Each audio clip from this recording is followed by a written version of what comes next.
তাহলে মেঘলা আপনি রাজি তো? আগে কন্ডিশনটা শুনি। হ্যাঁ, সেটা খুব ভালো, কারণ এই দুম করে একটা ডিসিশন নিয়ে তারপরে সারা জীবন ধরে পস্তানো সেটা খুব খারাপ। আরে বাবা, আপনি কেন বুঝতে পারছেন না? তাড়াতাড়ি বলুন না যা বলার। আমার জিজুকে ওদিকে অ্যারেস্ট করে নিয়ে গেছে আর বাড়িতে আমার অসুস্থ দিদি। আপনি কেন? শান্ত শান্ত মেঘলা, এখন মাথা গরম করিস না। তোর একটা ভুল স্টেপ কিন্তু জিজুর জন্য ভয়ঙ্কর হতে পারে। কি হলো, চুপ করে গেলেন?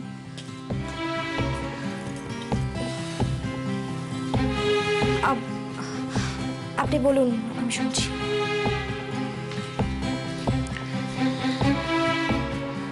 স্ট্রেট ফরওয়ার্ড এরকম মানুষই নিশ্চয়ই আপনি পছন্দ করেন না? ঘুরিয়ে পেঁচিয়ে কথা বলতে আমিও ঠিক পছন্দ করি না মেঘলা। আসলে কথাটা বেমানান হলেও আমি তাই সরাসরি আপনাকে বলছি।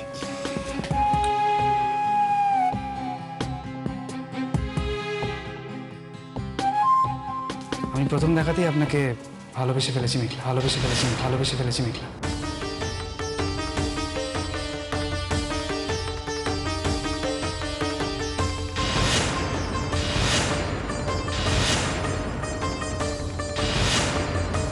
মানে? ভালোবাসার তো কোনো মানে হয় না মেঘলা। ভালোবাসা একটা ফিলিংস, যেটা প্রতিনিয়ত আমি নিজের মধ্যে ফিল করছি। এই যে তুমি আমাকে জিজ্ঞেস করো না যে তোমার যখনই বিপদ আপদ হয় আমি কি করে ওখানে পৌঁছে যাই,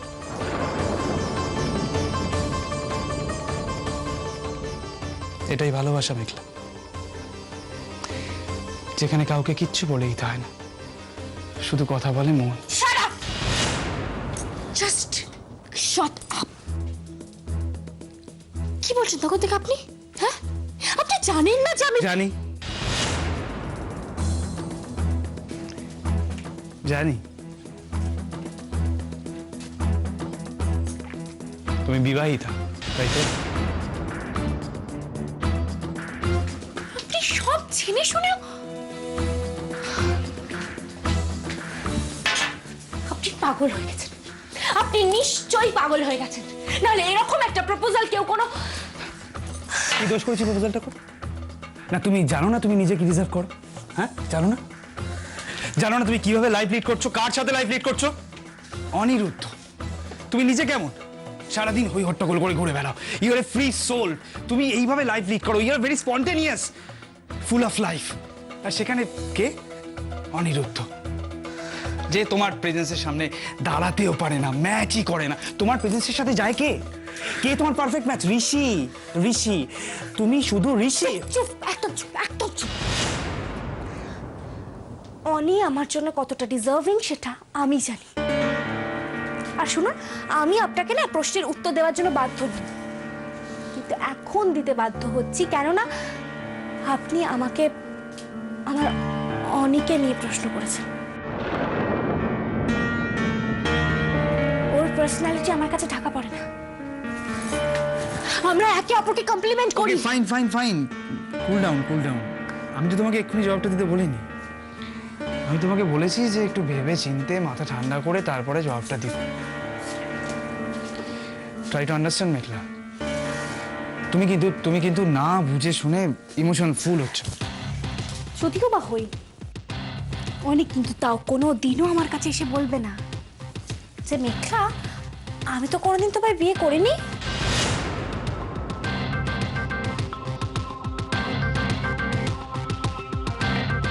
মা, কি হলো? আপনি হঠাৎ এত শান্ত হয়ে গেলেন? কিছু পুরনো কথা মনে পড়ে গেল না? দেখো মেঘলা, আমি জানি না তোমাকে কে কি উল্টোপাল্টা কথা বলছে, বাট আমি কাউকে বিয়েও করিনি, কাউকে ছেড়েও যাই। আচ্ছা, কিন্তু অহনা চ্যাটার্জি যে আমাকে অন্য কথা বললো, আর ও যে সত্যি কথা বললো তার সমস্ত প্রমাণ আমার নিজের চোখে দেখা।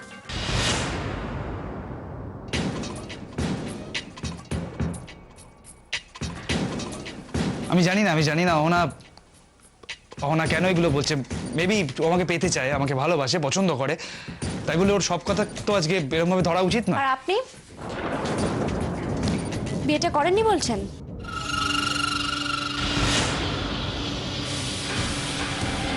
করে করেছেন বিয়েটা করেছেন। একটা মন্দিরে অহনাকে নিয়ে গিয়ে 4টে ভগবানকে সাক্ষী রেখে আপনি অহনাকে বিয়েটা করেছেন। মিথ্যে। অহনা এগুলো মিথ্যে উল্টোপাল্টা কথা রটিয়ে বেড়াচ্ছে। এই কথাটাই তো আমিও বলতে চাইছি। প্লিজ এই মিথ্যেগুলো বন্ধ করুন, ইগনোরেন্সটা বন্ধ করুন প্লিজ।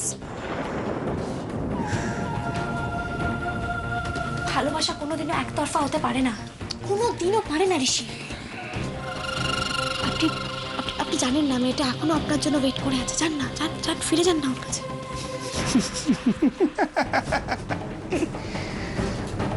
অপেক্ষা করে আছে। বিয়ে ওই দুটো আংটি বদলকে বিয়ে মনে করার বোকামো বা ভুল যাই বলুন, এটা একমাত্র মেয়েরাই করতে পারেন। Ahana is that kind of a fool. Fool না বলুন, ইমোশনাল ফুল। আপনাকে ভালোবাসার মতো ভুল করে ফেলেছে যে ও। মেঘলা, তুমি কেন বুঝতে চাইছো না বলো তো? আমাদের ক্লোজনেসটা অহনার পছন্দ না, হিংসে করছে, তাই এসব কথা বলে বেড়াচ্ছে। কিন্তু প্রমাণ যদি অন্য কথা বলে ঋষি, তাহলে আমি নিয়ে আসি তাহলে প্রমাণগুলো।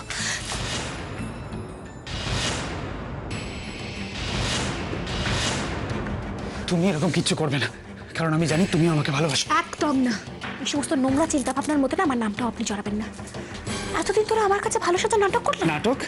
নাটক তো তোমার আর অনিরুদ্ধ বিয়েটা। তুমি কি মনে করেছো আমি কিছু জানি না? আর কতদিন এই মিথ্যে সম্পর্কের বোঝাটা বয়ে বেড়াবে? হ্যাঁ, তার থেকে তোমার সামনে যে রাস্তাটা খোলা আছে সেই রাস্তাটা চুজ করে নাও। It's easy and simple. তুমি যদি এটাতে রাজি হয়ে যাও, তুমি যদি আমাকে বিয়ে করো, তাহলে আমি কথা দিচ্ছি যে অগ্নি চ্যাটার্জির বাড়িতে ফেরার দায়িত্ব সব আমার। ইম্পসিবল যত সব ইম্পসিবল কথাবার্তা বলছেন আপনি, আমি পারবো না, আমি রাখতে পারবো না। না বলাটা খুব সহজ, কিন্তু ঠিক ভালো করে ভেবে নাও যে তোমার নাতে কতগুলো মানুষের লাইফ স্পয়েল হয়ে যেতে পারে। Just think about it. অনেকে জিজ্ঞেস করে নিও যে আমি কতটা জেদি, আমি যেটা মনে করি করব সেটাই করি।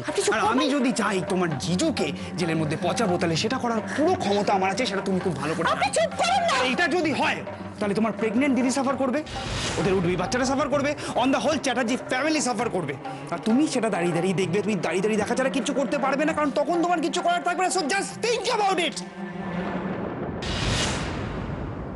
তাই বলছি, যেটা করবে সেটা খুব মাথা ঠান্ডা করে ভেবে চিন্তে করো। আমি তোমাকে সময় দিয়েছি বাবা, সো থিঙ্ক। কিন্তু অনন্ত সময় নিও না, কারণ আমার কাছে অনন্ত সময় নেই। তুমি আজকেই ডিসিশন নেবে, কারণ না হলে কাল অগ্নি চ্যাটার্জি কোর্টে উঠবে। তাই বলছিলাম।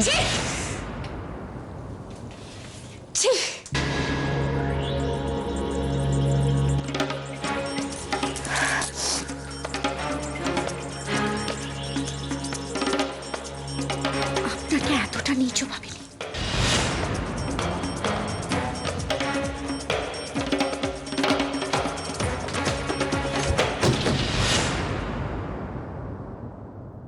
বাহ, চমৎকার।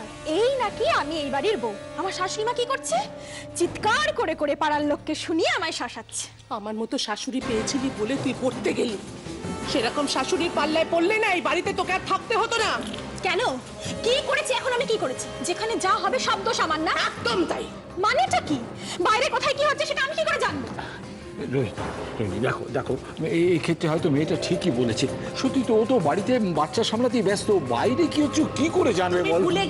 তুমি ভুলে গেছো যখন আমাদের সবাইকে লুকিয়ে এই বাড়ির দলিল ওর বাবার হাতে তুলে দিয়ে এসেছিল, তখনও কিন্তু ও বাড়িতেই থাকতো।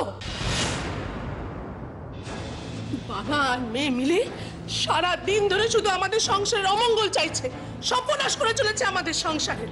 যেরকম ভাব তার সেরকম মেয়ে। আমি জানি এই সংসারের সমস্ত খবর লুকিয়ে লুকিয়ে চন্দনের কানে পৌঁছে দেয়। বাবা যেমন সুযোগ পেলে ছবল মারে, মেয়েও তেমনি। দুধ কলা দিয়ে আমরা কাল সাপ পুষছি। মা তুমি চুপ করো, শান্ত হও মা। উর্মিলা তুমি ঘরে যাও।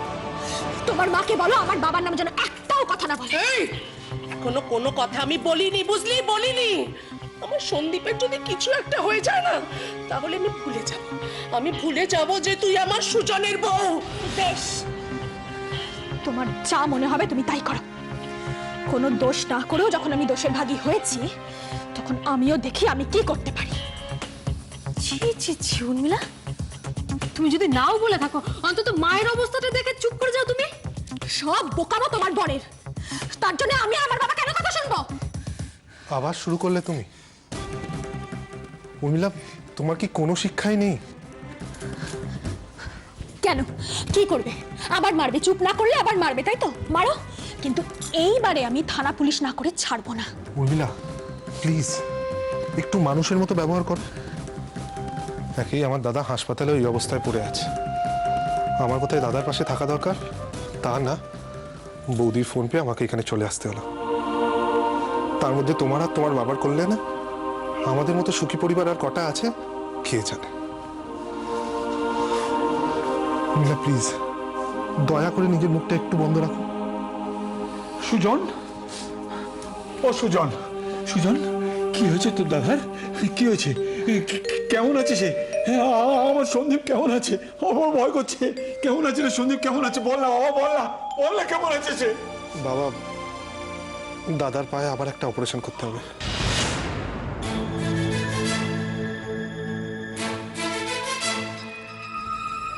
আবার অপারেশন? হ্যাঁ বৌদি, এতগুলো টাকা কোত্থেকে আসবে আমি সত্যিই জানি না। আমি কিচ্ছু বুঝতে পারছি না বৌদি, কি করবো। দেখো, তোমরা আমাকে যাই ভাবো আর যাই বলো, আমি বাবা এইসব আবার একদম সহ্য করতে পারি না। তোমরা যদি বলো আমি কিন্তু আমার বাবার কাছে সাহায্য। প্লিজ উর্মিলা,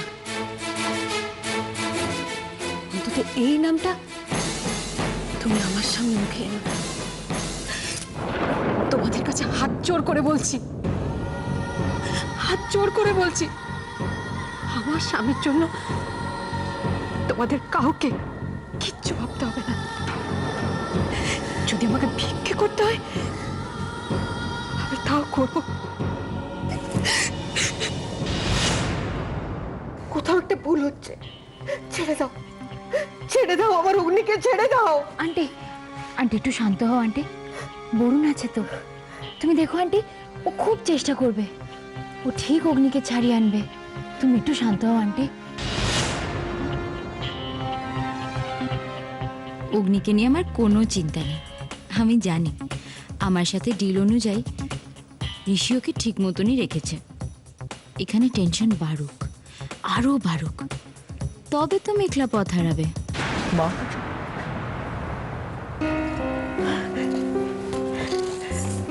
অগ্নি, অগ্নি, এই তোরা অগ্নিকে নিয়ে ফিরেছিস না রে? হ্যাঁ, বলি আর আক্কেল তোদের, ছেলেটাকে বাইরে আর করে চলে এলি, আশ্চর্য। অগ্নি, অগ্নি, অগ্নি আসেনি বৌদি। আসেনি? আমরা ওর জামিন করাতে পারিনি বৌদি। এই না হলে কাকা, আমার ছেলেটা জামিন করাতে পারলে না কেন? তোকে আমি বলেছিলাম না অগ্নিকে না নিয়ে বাড়ি ফিরবি না? হ্যাঁ, তোরা চেষ্টাই করিসনি। ওখানে গেলি, ঘুরলি ফিরলি আর ফেরত চলে এলি, আমার ছেলেটাকে ওখানে রাখলা ছেড়ে। মা, আমরা চেষ্টা করেছি মা, কিন্তু কোনো লয়ার দাদার এই কেসটা হাতে নিতে রাজি হচ্ছে না। কাল দাদা শুনে হয়ে কোর্টে হাজির করা হবে, কিন্তু এখন পর্যন্ত আমরা একজন উকিল ঠিক করতে পারলাম না। বুঝতে পারছি না কাল কি হবে। এখন কি হবে? আমরা তো এতক্ষণ বড়দিকে এই বলে শান্ত করে রেখেছিলাম যে তোমরা দাদা সোনাকে বাড়ি নিয়ে আসবে। এখন ওকে কি উত্তর দেবো আমরা? না না না না, আয়ুষীর কাছে এখন কেউ যাবে না, কারণ ও আমাদের চোখ মুখের অবস্থা দেখেই তো বুঝতে পারবে না যে কি হয়েছে। তাই ওর কাছে এখন কেউ যাবে না, আয়ুষীর কাছে এখন কেউ যাবে না। না না, এখন আয়ুষীর কাছে যাওয়া যাবে না। কোথায় যাচ্ছিস? আমি আর মার এই অবস্থা দেখতে পাচ্ছি না রে বান্টি, আমি আর সহ্য করতে পারছি না। আমার নিজেকে খুব হেল্পলেস মনে হচ্ছে, আমার নিজেকে খুব হেল্পলেস মনে হচ্ছে বান্টি। করিস না, এরকম করিস না অনেক, অনেক শক্ত হ, অনেক শক্ত হ, এরকম করিস না। হ্যাঁ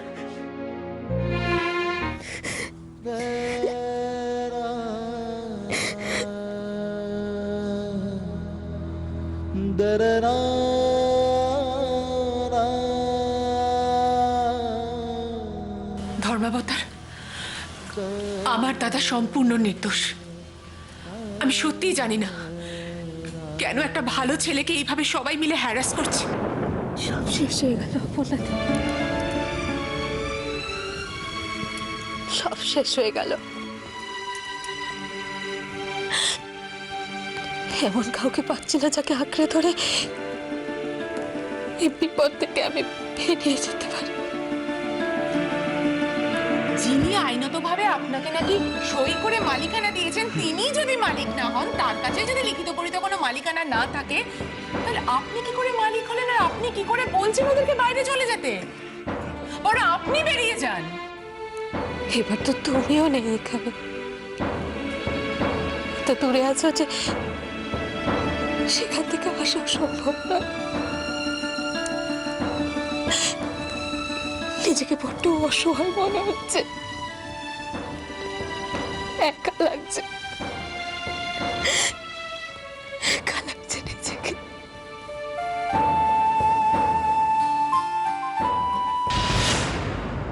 আয়ুষী, ওকে যদি আমি বলি ও আমায় সাহায্য করবে না?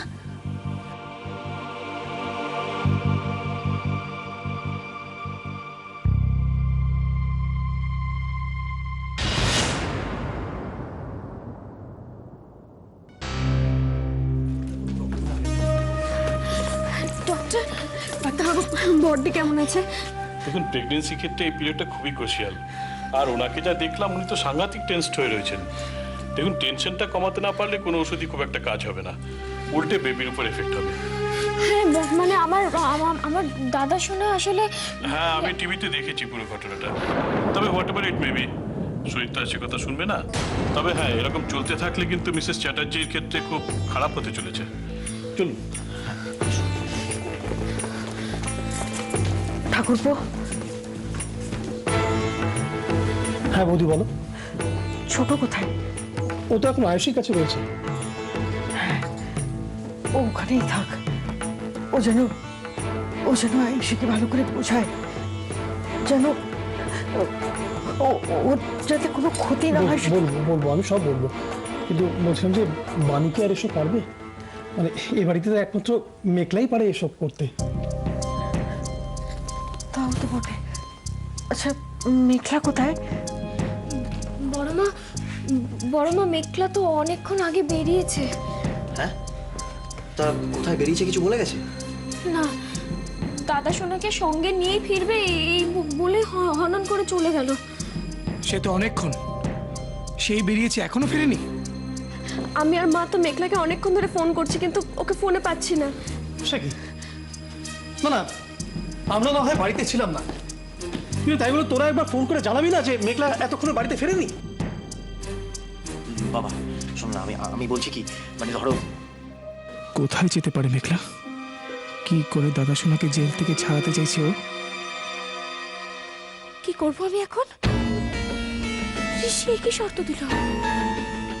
না না, কিছুতেই না, কিছুতেই না, এটা কোনোদিনও সম্ভব না, কিছুতেই না। আর আমি যদি চাই তোমার জিজুকে জেলের মধ্যে পচাবো, তাহলে সেটা করার পুরো ক্ষমতা আমার আছে, সেটা তুমি খুব ভালো করে জানো। আর এটা যদি হয়, তাহলে তোমার প্রেগনেন্ট দিদি সাফার করবে, ওদের উঠবি বাচ্চাটা সাফার করবে, on the whole Chatterjee family suffer করবে। কি বলবো আমি দিভাইকে?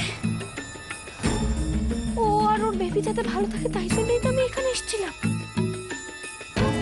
আজ যদি ওদের কোনো ক্ষতি হয়ে যায়, আমি তো ওদের কথা দিয়েছিলাম আমি জিজুকে বাড়ি ফিরিয়ে আনবো।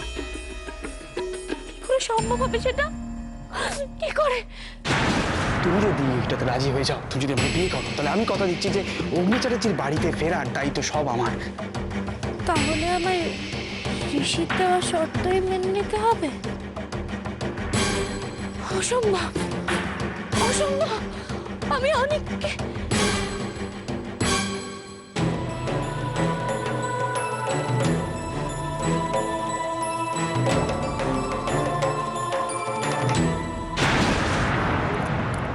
পারবো না, কিছুতেই পারবো না। আমি ঠিক বলেছে, স্মৃতির সিঁদুর কোনোদিনও মুছে ফেলা যায় না। এই সম্পর্কটা কেমন আমার নিজের সঙ্গে মিশে গেছে। আমি এটাকে কিছুতেই নিজের থেকে আলাদা করতে পারবো না। আমি অনেককে অস্বীকার করতে পারবো না। আমি পারবো না, আমি কিছুতেই পারবো না। আমি পারবো না, আমি পারবো না, পারবো না। I love you, I really love you. আমি প্রথম দেখাতেই আপনাকে ভালোবেসে ফেলেছি মেঘলা।